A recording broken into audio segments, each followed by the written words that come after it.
안녕하세요. 오늘도 사연 살롱을 찾아주셔서 감사합니다. 저는 40대 후반 딩크족 여자입니다. 요즘 젊은 사람들 중에는 아이를 낳지 않고 부부끼리 살아가는 딩크족이 흔하게 보이는 것 같아요. 그런데 제 나이를 추정해 보시면 대충은 예상이 가시겠지만 제가 결혼하던 시기에만 해도 딩크족이 그리 흔하지 않았던 분위기였어요. 아예 없었다고 할 순 없었겠지만 제 주변에선 딩크인 사람이 저밖에 없었을 정도로 찾아보기가 힘들었어요. 그러다 보니 어딜 가도 한 소리 듣기 십상이었죠. 아이를 낳지 않으면 나이 들어서 후회한다. 애도 없어서 어쩌려고 그러냐. 그리고 일적으로나 사람 관계로나 누군가 부딪히게 되면 애도 안 낳아본 사람이 뭘 알겠냐까지 정말 별의별 소리를 다 들어본 것 같아요. 30대 후반까지는 아이를 낳을 수 있는 마지막의 마지막 기회라고 생각이 들었고 그러다 보니 그런 주위의 무례한 말들에 저도 모르게 많이 흔들렸던 것 같아요. 지금이야 나이가 젊으니 괜찮다곤 해도 주변 사람들 말처럼 나이가 들고 나서는 자식에게 의지하며 사는 부모들도 많다 보니 인간적으로 막연한 걱정이 들기도 했거든요. 하지만 그런 주위의 우려 섞인 잔소리에도 불구하고 제가 딩크족을 유지한 이유는 어렸을 때부터 쭉 해오고 있는 사업이 있기 때문이었어요. 제가 대학생 때부터 옷을 좋아하거든요. 단순히 쇼핑을 하고 옷을 사 입는 것뿐만 아니라 아이템 하나하나를 매칭해서 요즘 룩북이라고 많이 표현하는 것들을 예전부터 혼자 취미로 해왔던 것 같아요. 당시 인터넷에 제가 입는 스타일을 하나씩 업로드하다가 어느새 인기가 많아졌고 제가 입은 옷들을 사고 싶다는 반응이 많아지자 아예 이쪽으로 일을 해보면 어떨까 싶더라고요. 하지만 대학교 전공은 이쪽과는 거리가 멀었고 병행을 하긴 어려웠던 터라 저로서는 결단을 내려야 했어요. 우선 이 일은 이렇게 반응이 좋을 때 시작하지 않으면 평생 후회할 것 같다는 생각이 들더라고요. 그래서 한번 버려나 보자 하고 처음에는 1년 휴학을 한 뒤 동대문을 드나들며 사람들에게서 반응이 좋았던 스타일을 열심히 찾아다녔어요. 성적에 맞춰 선택했던 전공과는 다르게 스스로 정말 좋아서 진심으로 하는 일을 해서인지 열정도 넘쳤고 일이 생각보다 처음부터 잘 풀린 건 아니었지만 몇 차례 시행착오를 딛고 열심히 하다 보니 어느 순간 물꼬가 탁 트이듯이 잘 되기 시작하는 시점이 오더라고요. 이제 막 잘 된다 할 수 있는 시점이 되니 금방 휴학했던 학교로 돌아가야 하는 시기가 오더라고요. 지금 막 불이 붙었는데 이걸 중단해야 하나 아니면 휴학 기간을 늘려야 하나 몇 날 며칠을 고민을 하다 결국에는 학교를 그만두는 쪽으로 방향을 정했어요. 사실 그런 결심을 내리기 전까지 정말 많은 주변 사람들의 반대가 있었지만 저도 꽤 오랜 시간 동안 제 미래를 걸고 고민한 만큼 제 선택에 확신이 있었어요.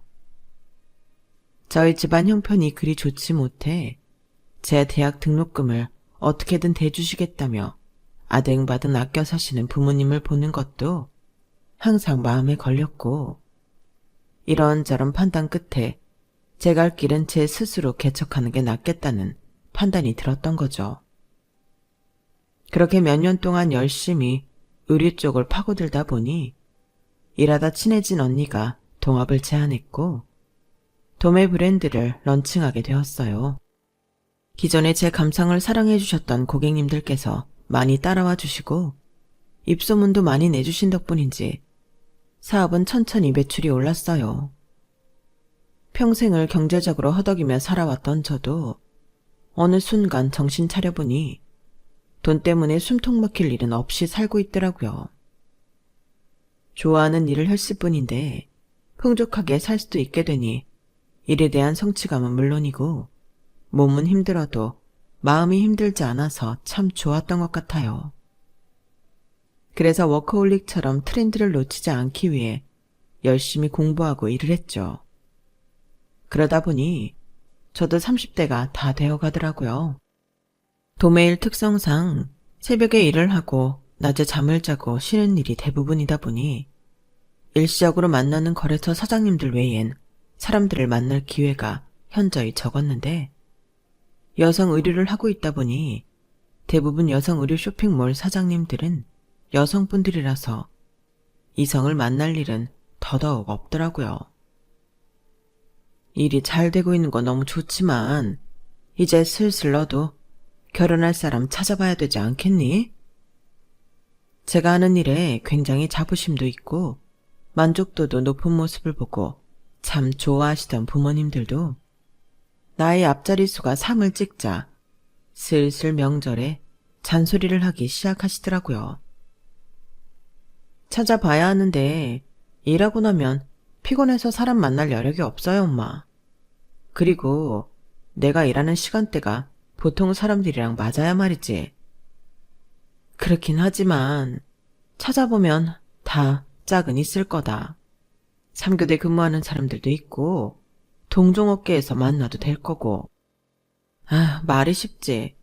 아무튼 알아는 볼게요. 부모님께서 걱정하는 마음을 모르는 건 아니라서 적당히 대꾸하고 넘겼지만 시간이 지날수록 저도 은연중에 괜히 이러다 좋은 시절 다 가고 외롭게 늙는 건 아닐까? 걱정이 들긴 하더라고요. 예전에는 소개팅처럼 인위적인 만남이 너무 어색하고 싫게만 느껴졌는데 결혼 정년기가 다가오니 그렇게라도 사람을 만나는 봐야겠다는 생각이 들었어요. 결과가 똑같더라도 노력을 해보기라도 해야 나중에 부모님께 드릴 말씀이 있을 것 같았거든요. 얘들아, 주변에 혹시 우리 또래 괜찮은 사람 좀 없어? 일하는 시간대가 좀 불규칙한 직업이면 더 좋고. 세상에, 네가 웬일이야? 소개를 다 물어보고. 일만 한다고 연애에는 관심 없을 줄 알았는데? 나도 슬슬 결혼할 나이잖아. 벌이는 괜찮은데 이걸 같이 즐길 사람이 없으니 좀 씁쓸하기도 하고. 좋은 사람 만나서 의지하면서 살고 싶긴 하네. 야, 잘됐다.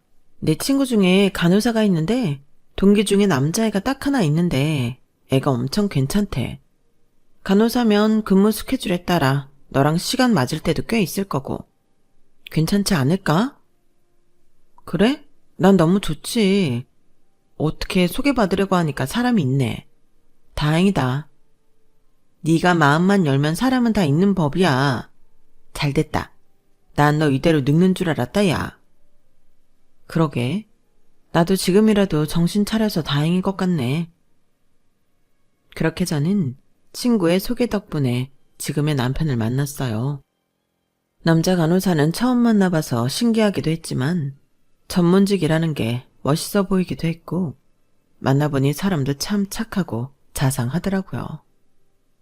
다행히 당시 남편도 제가 마음에 들었는지 남편의 근무 스케줄이 제가 일하는 스케줄과 맞을 때마다 저희는 데이트를 했어요.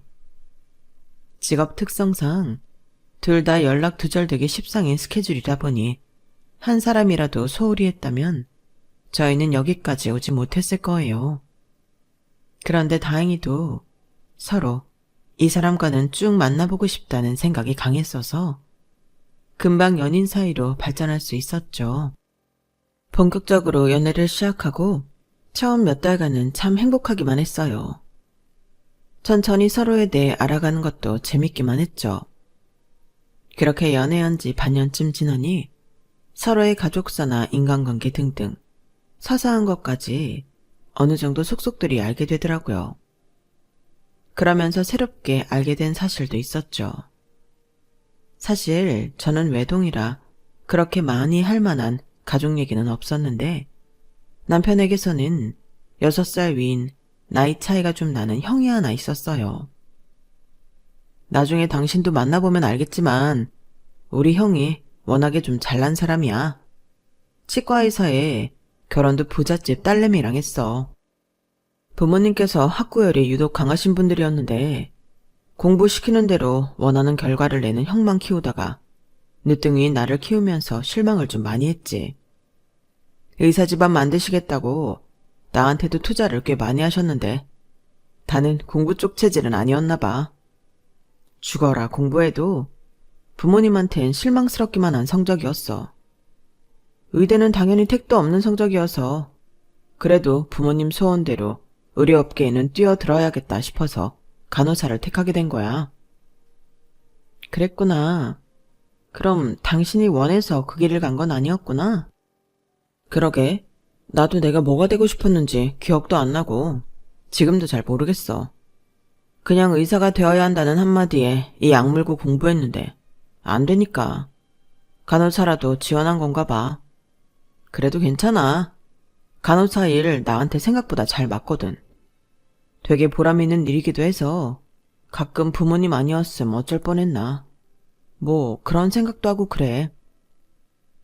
말은 그렇게 해도 남편의 눈빛은 어쩐지 씁쓸해 보였어요.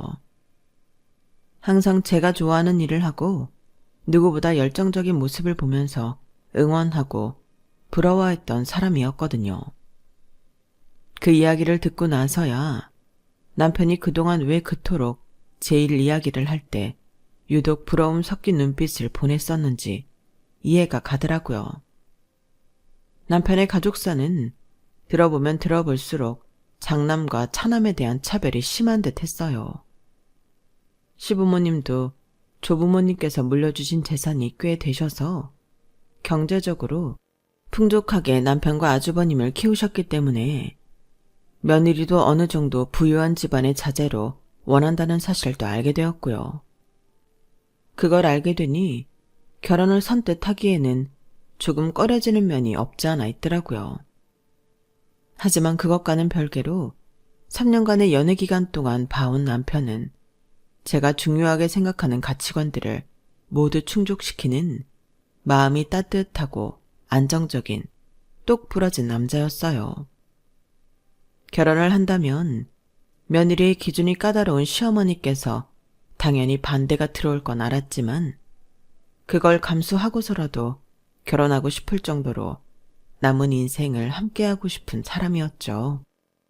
남편도 저와 같은 생각이었는지 어느 날 갑자기 주머니에 숨겨두었던 반지를 꺼내며 프로포즈를 했어요. 이런 말하긴 내가 너무 염치 없고 미안하지만 나랑 결혼해 줄래? 세상에, 이런 건 언제 준비한 거야? 당연하지. 나도 이제 당신 아니면 결혼할 생각도 없어. 그렇긴 하지만 이미 우리 집안 분위기는 다 아는 상태에서 선뜻 결혼을 하자는 이야기가 참 어렵더라.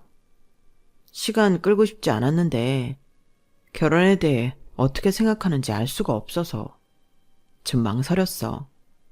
근데 이제 더 이상은 미룰 수 없겠더라. 용기 내줘서 고마워. 좀 어려울 거 아는데 그래도 당신이랑 결혼 꼭 하고 싶어. 아니야. 나야말로 당신 다치는 일 없게 노력할게. 고마워. 나랑 만나줘서. 막상 청혼을 받으니 마음이 몽글몽글하면서 앞으로 다가올 시련 같은 건 거뜬히 이겨낼 수 있을 것 같다는 생각이 들더군요. 우선 남편이 저희 부모님께 먼저 인사를 왔고 저희 부모님은 남편을 참 마음에 들어 하셨어요. 예의 바르고 상냥한 사람인데 미움받는 게 더 이상한 일이었죠. 성공적으로 저희 집 인사를 마치고 나니 왠지 모를 자신감이 생겨서 바로 예비 시댁에도 인사드리러 갈 날짜를 잡았어요. 당일날은 정말 그 어떤 날보다도 긴장이 되어서 준비 한 2시간 넘게 했던 것 같아요. 빼놓은 게 없는지 확인 또 확인한 후 선물과 케이크, 꽃까지 바리바리 싸들고 예비시댁에 갔어요. 초인종을 눌렀는데 잠금 장치가 풀리는 소리만 들리고 문은 안 열리더라고요. 약간 어리둥절함 끝에 남편이 문고리를 잡고 열었어요. 환한 얼굴로 맞아주시는 것까진 상상도 안 했지만 문이 열리자마자 마주한 건 초면부터 불만 어린 얼굴로 팔짱을 끼고 저를 노려보는 어머님이셨어요. 머리부터 발끝까지 천천히 위아래로 왔다 갔다 하면서 제 차림부터 훑으시더라고요. 저는 혹시라도 책에 잡힐까 이날을 위해 단장한 고급 의상도 따로 준비해서 입고 왔기 때문에 그런 것에서 자존심이 상하거나 하진 않았어요. 어머님도 흠잡을 데 없다고 생각하셨는지 입 꾹 닫고 별 말씀은 안 하시더라고요. 아버님도 무뚝뚝 하셨고 어머님도 말씀이 없으시니 저와 남편이 이런저런 이야기를 이어나갔어요. 딱 봐도 별로 흥미가 없으신 것 같았지만 저희라도 떠들지 않으면 정말 얼음장처럼 차가워질 분위기라 힘을 내서 떠들었죠. 식사가 끝날 때쯤엔 어머님 아버님도 간간히 저희가 하는 이야기에 웃기도 하시고 미세하지만 반응도 하셔서 분위기가 어느 정도는 풀어졌다고 생각을 했어요. 식사가 끝나고 남편이 갖다 준 차를 한 잔 마시며 한숨 돌리려는데 어머님이 뜬금없이 먼저 이야기를 거시더군요. 동대문에서 옷장사나 한다길래 걱정했는데 생각보다 옷은 제대로 입을 줄 아는구나. 네? 아, 어머님, 동대문 옷이라고 하면 저렴하고 질 나쁜 옷이라고 생각하시기 쉬운데 요즘은 그렇지 않아요. 저는 도매 브랜드라 옷 디자인이랑 질 전부 제가 다 직접 담당하고 있어서요. 최대한 가격 대비 질 좋고 예쁜 옷 만들어서 내려고 하고 있어요. 거래처 사장님들도 저희 옷이라면 질은 믿고 주문하시고요. 충분히 기분 나쁠 만한 말이긴 했지만 동대문 옷장사라고 하면 떠올리는 질이 좋지 않은 저렴한 옷들의 이미지가 대중화되어 있는 것도 사실이라서 어머님 생각이 이해가 되기는 했어요. 그래서 딱히 기분이 상하진 않았고 잘 모르시는 것 같으니 천천히 편견을 깨드려야겠다는 생각만 했어요. 하지만 어머님은 코웃음을 치시더라고요. 그렇게 질이 좋은 옷이면 오늘도 네가 만든 옷을 입고 오지. 왜 백화점 브랜드 옷을 입고 오니? 딱 봐도 지금 입은 옷은 동대문 옷이 아닌데? 아, 아무래도 오늘은 중요한 자리니까 제가 만든 옷보다는 더 격식 있는 옷을 입어야 할 것 같아서요. 제가 만드는 건 거의 캐주얼이고 질이 좋아도 백화점 브랜드만큼은 못 되어서. 그러니까 그게 질이 나쁜 거지. 그걸 싸구려 옷이라고 하는 거고. 어머님, 그래도 제가 싸구려 옷을 만들지는 않아요. 순간 싸구려라는 말에 살짝 화가 나서 받아치니 분위기가 순식간에 싸늘해지더라고요. 그래? 너도 뭐 사업하는 사람이다 이거야? 그런 옷 팔아서 벌면 뭐 얼마나 번다고? 너 우리 집이 어떤 집인 줄은 알고나 인사 왔니? 얘 형이 말이야. 의사야 의사. 얘 할아버지도 의사고. 네, 알아요. 의사 집안인 거. 근데 그건 대대손손 다 의사였을 때 이야기죠. 어머님 아버님은 의사 아니시지 않아요? 뭐라고? 집안에 어쩌다 의사 2명 나온 걸 가지고 의사 집안이라고 하진 않지 않나 해서요. 그리고 제가 그 귀한 의사랑 결혼하겠다는 것도 아닌데 그걸 왜 저한테 말씀하세요? 너 얘네 형이 의사면 콩고물 떨어지는 거 못 받아먹을 줄 알아? 적어도 우리 집에 들어와서 그런 수혜를 보려면 집이 잘 살기라도 해야지. 너는 형편 어려워서 자수성가했다고 들었는데 그런 애들은 아무래도 좀 억척스러운 데가 있어서. 우린 처음부터 부유한 집안에서 곱게 자란 며느리가 좋은데 너랑은 너무 부합을 안 하지 않니? 곱게 자란 며느리가 좋으시다고요? 초면부터 저한테 이렇게 대하시는 걸 보면 남의 자식을 절대 곱게 대해주시지 않을 것 같은 성품이신데 그런 말이 목구멍까지 차올랐지만 일을 크게 만들고 싶지 않아서 뒷말은 간신히 삼켰어요. 그래, 그래야 돈 때문에 요즘 사람들 개나 소나 다 나오는 대학을 안 나오는 일도 없었을 거 아니니? 우리 집이 전부 이사는 아닐지언정 전부 가방끈은 길어서 말이야. 네 형님들 우리 큰며느리도 아나운서에 석사까지 딴 엘리트에 우리의 병원 하나 차려줄 정도로는 재력되는 집안 자제거든. 아, 네, 그러세요. 부럽네요. 저는 이 사람이 의사도 아니지만 개원까지 해줄 여유는 없기는 해요. 그치? 나는 개원 정도는 해줄 수 있는 선이 좋거든. 듣자 하니 너희 집에선 결혼할 때 한 푼도 지원 못 해준다면서? 네, 저는 제가 모은 돈으로 결혼할 거예요. 그러니까. 아니, 자식이 이만큼 클 때까지 모아놓은 돈이 없다는 게 말이 되니? 사정이 좀 있으셨어요. 더 길게 말하기도 싫어서 대강 말하고 넘어가려는데 집요하시더라고요. 그러니까 그 사정이 뭔데? 가난한데 뭐 이유야 없다지만 어떻게 그럴 수 있니? 엄마, 지금 무슨 얘기를 하고 계시는 거예요? 남편이 잠깐 화장실을 다녀온 사이 벌어진 일이었어요. 대화가 심상치 않게 흘러가고 있다는 걸 바로 파악한 남편이 끼어들어서 대화를 무산시키더라고요.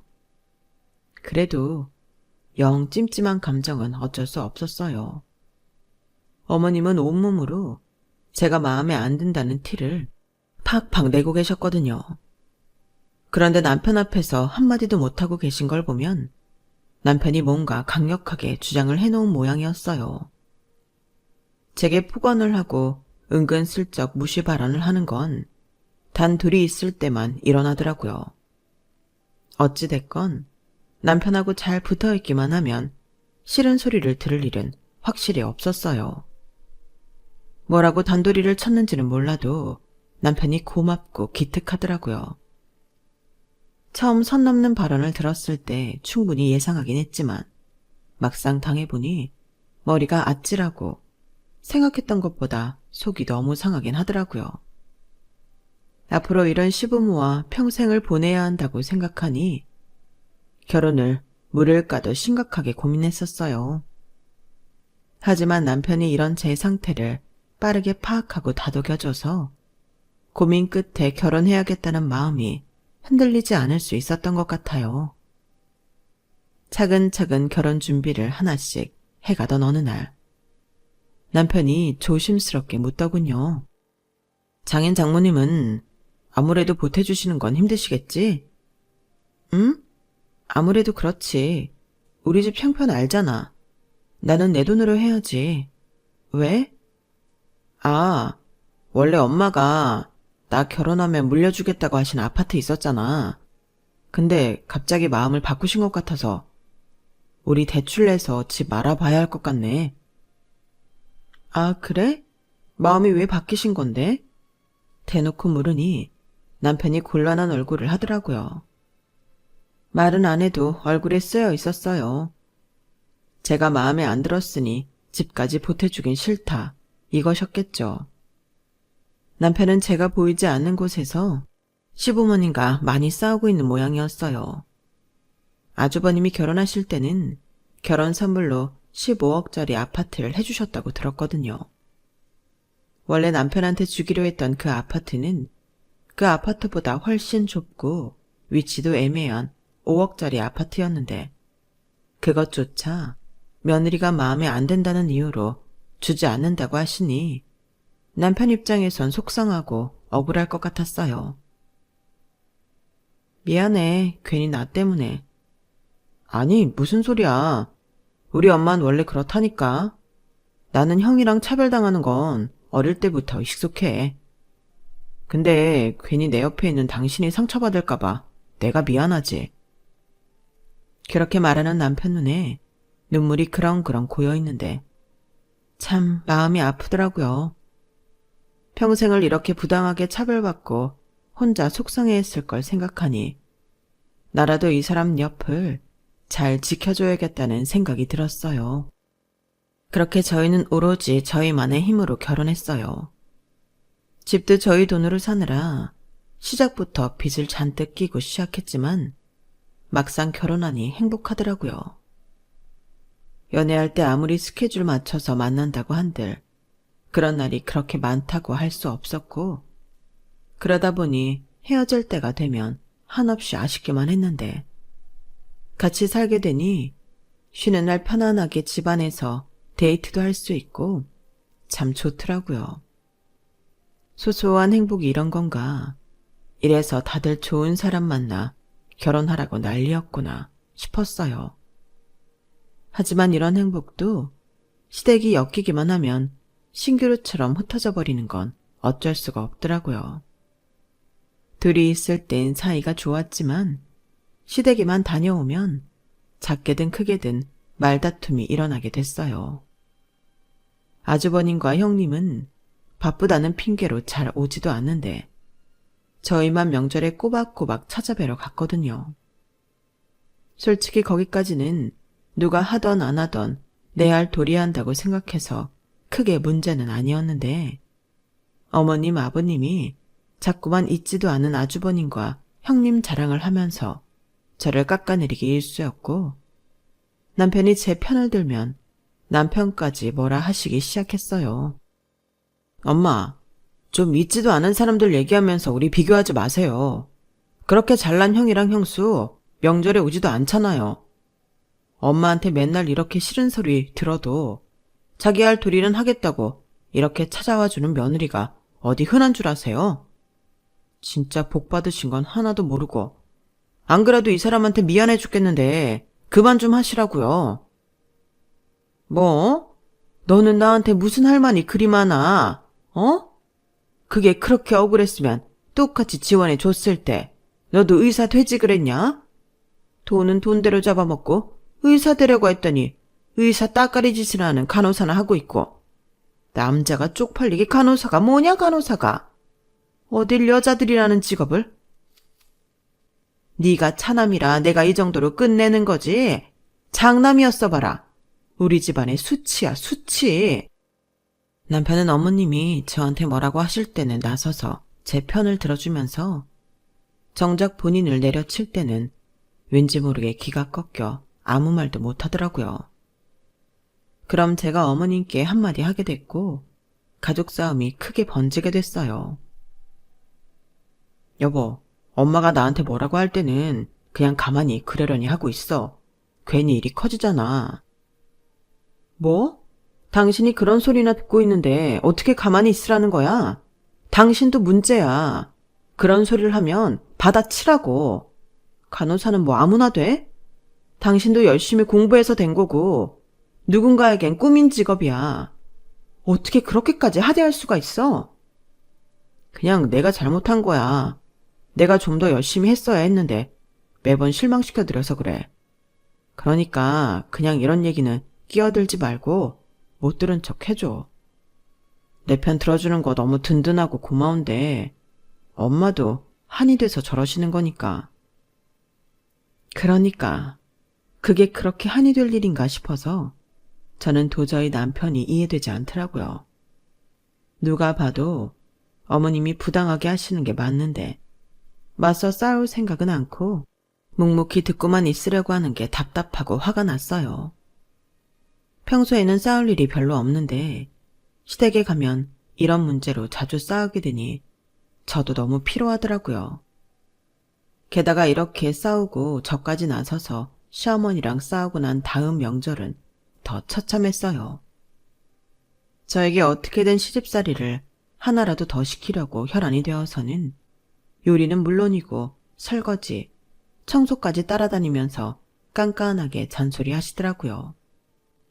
물론 저는 그런 것에 일일이 스트레스 받기에는 이미 정신이 많이 단련되어 있는 상태라 한 귀로 듣고 한 귀로 흘리면서 하라는 것만 금방 하고 무시했어요. 어머님도 더 이상 저한테 잔소리가 통하지 않는다는 걸 아셨는지 어느 순간부터는 투명인간 취급을 하시더라고요. 어머님은 제가 그걸 더 불편하고 어려워할 거라고 생각하신 모양인데 오히려 저한테는 더 편해서 굳이 시어머니와 관계를 개선해보려는 노력 따윈 굳이 하지 않았어요. 그러다 사건이 생겼어요. 시아버지께서 오래도록 지병을 앓고 계시다가 돌아가셨는데 재산을 전부 장남 앞으로만 주셨다고 하더라고요. 그동안 아무리 차별받고 해와도 참았던 남편도 이번만큼은 너무하다고 생각했는지 목소리를 냈어요. 너희 아버지가 다 나랑 상의해서 결정한 거다. 재산은 당연히 가문의 대를 잇는 집안 기동한테 물려줘야지. 너네는 직업이 튼튼하길 하냐, 애가 있길 하냐. 저 얼마 벌지도 못하는 옷장사 포기 못하겠다고 애도 안 낳고 저러고 있는데 무슨 재산이 필요하다고 그러니? 원망하려거든 내가 아니라 네 마누라를 원망해라. 인생은 원래 작은 걸 탐하다가 큰 걸 잃는 법이야. 그때쯤 또 형님이 출산한 지 얼마 안 됐을 때라 딱히 할 말도 없더라고요. 솔직히 전 어머님 하시는 걸 보면 재산을 장남에게 물려주는 건 예상하고 있던 바라 별로 놀랍지도 않았어요. 그래도 차남 몫을 조금이라도 남겨놨을 줄 알았는데 정말 땡전 한 푼 없이 장남에게만 줄 줄은 몰랐죠. 남편도 애 이야기가 나오니 할 말이 없었는지 또 속으로만 삭혔어요. 왜 말 한마디 못하는지 답답하긴 해도 결혼한 지 시간이 꽤 흐르니 저도 남편을 어느 정도 이해하게 되는 부분이 있더라고요. 어차피 싸운다고 해도 요지부동인 분인데 더 싸워야 뭐하나 싶기는 했어요. 다만 조금 달라진 건 남편도 이 일로 크게 실망을 했는지 시댁에 찾아가는 횟수가 현저히 줄어들었어요. 원래는 명절에 여행을 가더라도 시댁과 친정을 한 번씩 들리고 갔었는데 이제는 친정만 가도 괜찮다고 하더군요. 진짜 그래도 괜찮아? 괜찮아. 어차피 우리 엄만 형만 찾는데 뭐. 우리가 간다고 딱히 반가워하시는 것 같지도 않고 우리도 그냥 편하게 하자. 그래 그럼. 저야 친정만 갔다 오면 되니 솔직히 편했어요. 시어머니도 재산을 형님에게 전부 줬다 보니 저희가 예전만큼 자주 안 가는 것에 대해 잔소리는 딱히 없으시더라고요. 아주버님과 형님께 저희 욕을 하실 건 눈에 보듯 뻔했지만 어차피 안 보이는 데서 욕하는 것까지 저희가 어떻게 할 수는 없는 노릇이니까요. 아주버님과 형님 성격상 듣는 둥 마는 둥 할 것 같기도 했고요. 그러던 어느 날 뵙기도 힘들고 연락도 뜸하던 형님에게서 갑자기 전화가 왔어요. 형님하고는 딱히 이렇다 할 트러블도 없었고 오히려 저한테 잘해주시는 편이라 안 좋은 감정은 전혀 없어서 얼른 받았죠.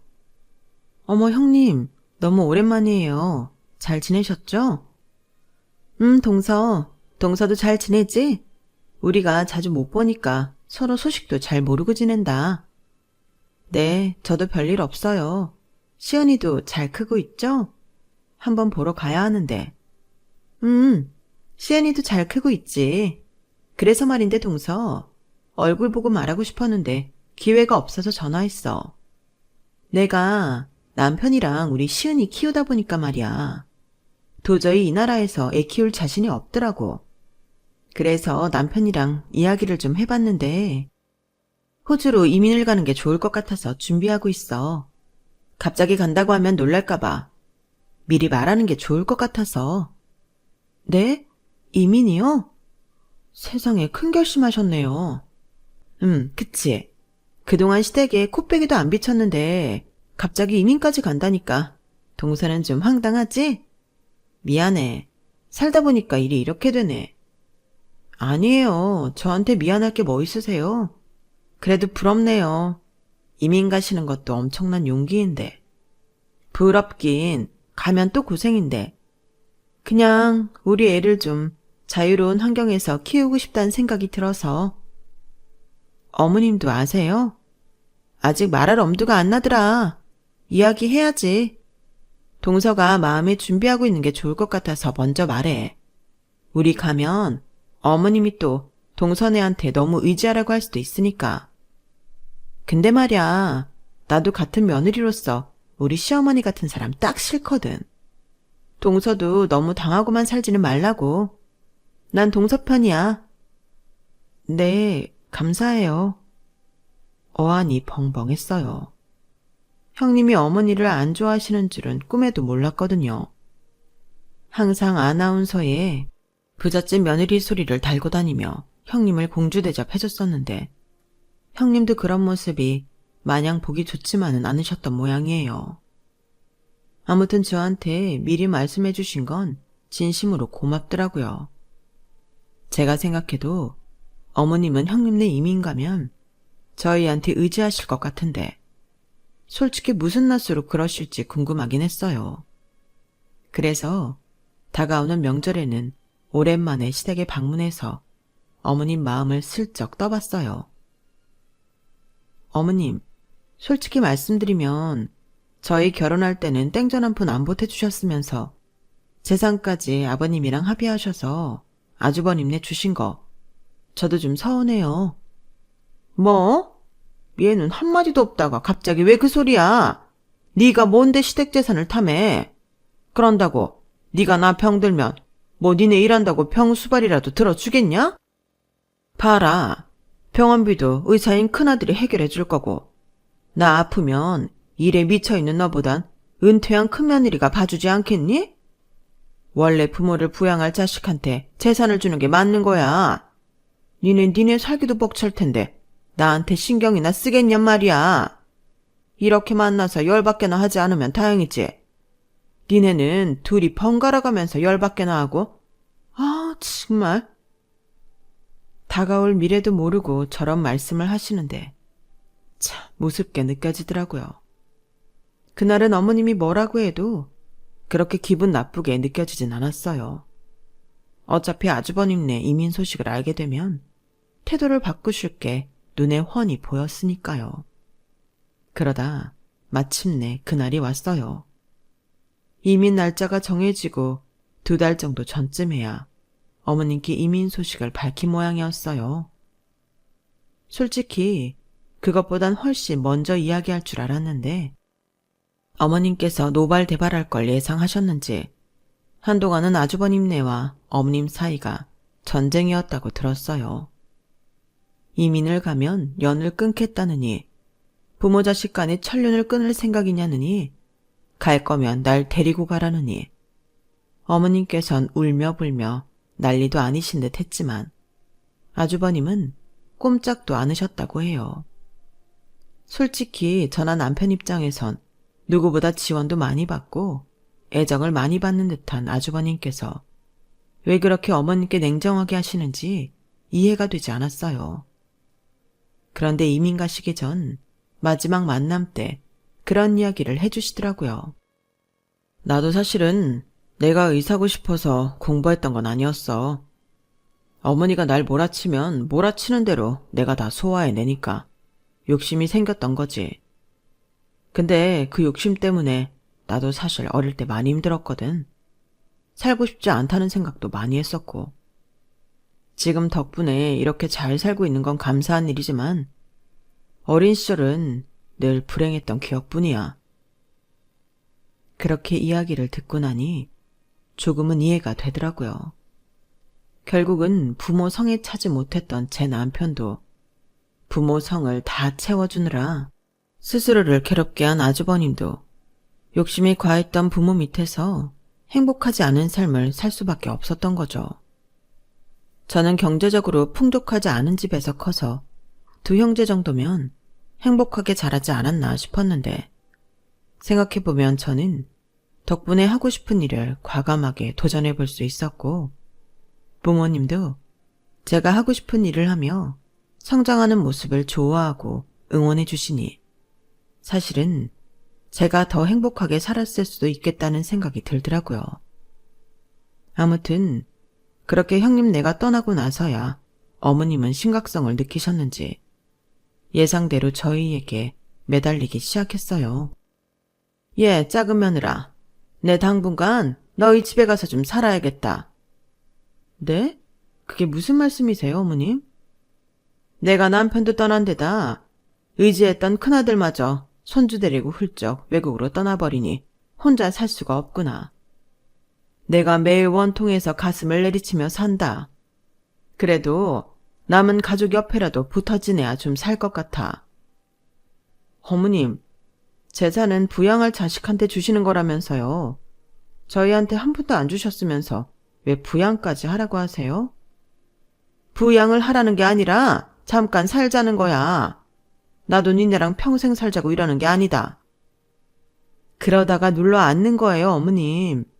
저는 어머님이랑 같이 살 생각 없어요. 어머님 말씀대로 저희는 저희 먹고 살기도 벅차서 어머님까지 돌봐드릴 여유는 없어요. 잘 아시면서 왜 그러세요? 누가 돌봐달래니? 그냥 옆에 좀 있게 해줘라. 에이, 안 되죠. 어머님 연세도 있으신데. 저희는 어머님 번갈아 가면서 열받게나 안 하면 다행이라면서요. 명절에 잠깐 같이 있어도 그런 말씀 하실 정도인데 붙어 살면? 아우, 어머님 쓰러지세요. 정 그렇게 자식이랑 붙어 살고 싶으시면 그토록 예뻐하고 좋아하시던 아주버니네 집 가서 같이 사세요. 물 맑고 공기 좋은 호주 얼마나 좋아요. 가서 집안에 대를 잇는 손주 돌봐주시면서 사시면 딱이겠네요. 이제 와서 저희한테 이러시면 저희도 곤란하죠. 내가 이 나이 먹고 외국 가서 사는 게 말이 되니? 그래, 됐다. 내가 니네한테 뭘 바라냐? 큰아들이 설마 저렇게 날력이 내버려 두지는 않겠지. 나중에 거기서 사는 게 적응이 되면 날 데리러 올 거다. 내가 자기를 어떻게 키웠는데? 걔가 그렇게 은혜도 모를 놈은 아니니까 니네랑은 다르다. 네, 어머님. 그럼 아주버님이 데리러 오실 때까지만 좀 참아주세요. 어머님은 혼자 외국에 못 나가시니까요. 그리고 저희랑 같이 사는 건 아무리 생각해도 좀 염치가 없잖아요. 그쵸? 어머님이 어떻게 가방끈 짧은 저 같은 며느리랑 같이 사시겠어요. 조금만 기다리시면 아주버님이 데리러 오실 테니까 조금만 참으세요. 그래, 내가 다시 너네랑 같이 살자고 하면 사람이 아니지. 먹여주고 입혀준 부모한테 이렇게밖에 못하냐? 그런 말씀은 남편한테 하셔야죠. 절 길러주신 건 저희 부모님인데요. 네 남편 부모가 네 부모지. 됐다. 너같이 막 자란 애한테 내가 무슨 얘기를 하겠냐? 남편 부모가 어떻게 제 부모예요, 어머님? 제 부모는 아니더라도 제 남편 부모니까 그래도 그동안 이만큼 참고 대접해 드린 거예요. 그걸 아셔야죠. 내가 고작 명절에 와서 음식하고 설거지하고 간 게 뭐 그렇게 시부모 대접해 준 거라고 그러냐? 그 정도는 다른 집 며느리들도 다 해. 다른 집까지 갈 거 있나요? 그렇게 아끼시는 큰 며느리도 안 하셨는데. 그게 어떻게 며느리들 다 하는 거라고 하실 수 있어요. 걔는 곱게 자란 애라서 그런 거 못한다. 걔네 집은 결혼할 때 보태준 거라도 있지. 저는 어머님이 결혼할 때 보태주신 거 없어도 이렇게 잘했잖아요. 너 진짜 그만 못해? 어머님이 하신 말씀 다 돌려드린 건데 뭐가 문제예요? 저도 그동안 많이 참았어요, 어머님.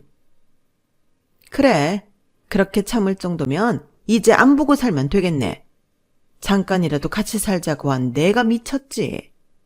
내가 큰아들 떠나고 외로운 마음이 사무쳐서 노망이 난 모양이네.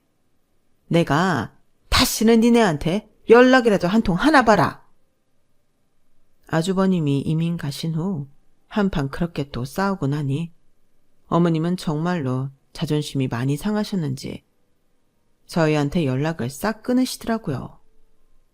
남편이랑은 가끔 연락을 하시는 듯 했지만 저한테는 죽어도 연락을 안 하시는 걸 보니 다시는 같이 살자는 말은 안 하실 것 같았어요. 시간이 좀 지나 형님과 연락을 하는데 아직까지도 희망을 놓지 못하고 형님에게 자기 좀 여기서 데리고 가달라고 연락을 하시는 모양이었어요. 형님은 현실적으로 힘들다고 말씀드렸고 동서랑 화해하시고 잘 지내시라고 여러 번 설득도 했지만 듣는 척도 안 하시고 형님네만 쳐다본다고 하시네요. 어머님께 너무 매정하게 대했나 가끔 후회했던 적도 있지만 그 얘기를 들으니 차라리 초반에 싹 끊어내길 잘했다는 생각이 들었어요. 저희도 사람인지라 그동안 당한 게 있는데 그건 아예 없던 일인 셈 치고 어머님께 잘해드릴 자신은 없었거든요. 그냥 이대로 적당한 관계 유지하면서 남편이 어머님 케어하는 게 저희로선 가장 해피엔딩일 듯 싶네요. 그래도 본인이 그동안 잘못인 줄도 모르고 하시던 모든 차별 대우를 다 되돌려 받고 계시니 아주 조금쯤은 반성이나 후회를 하고 계실까? 가끔 궁금하기는 해요. 하지만 저는 제가 다시 제 발로 그 길을 갈 생각은 없습니다. 제 이야기는 여기까지예요. 털어놓고 나니 마음이 시원합니다. 들어주신 모든 분들, 사랑하는 가족들과 앞으로도 많이 행복하시길 바랍니다. 여러분, 사연 댓글에 응원과 현명한 조언 부탁드려요. 좋아요와 구독은 저에게 큰 힘이 됩니다. 오늘도 좋은 일 가득하세요.